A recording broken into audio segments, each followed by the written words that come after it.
శివ పార్వతులేమో ఈ దంపతులనిపించాలి, ప్రతి సంసారంలోనూ మా కథలే వినిపించాలి.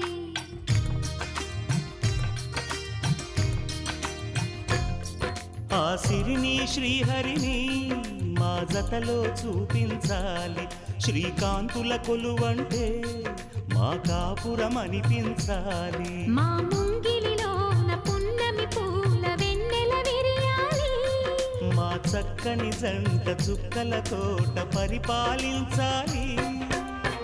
కలలో ఇలలో ఏ కన్యకి ఇలాంటి పతి రాడనిపించే వరుణ్ణే వరముగ ఇవ్వండి, కని విని ఎరుగని వేడుకతో వివాహం జరిపించాలి.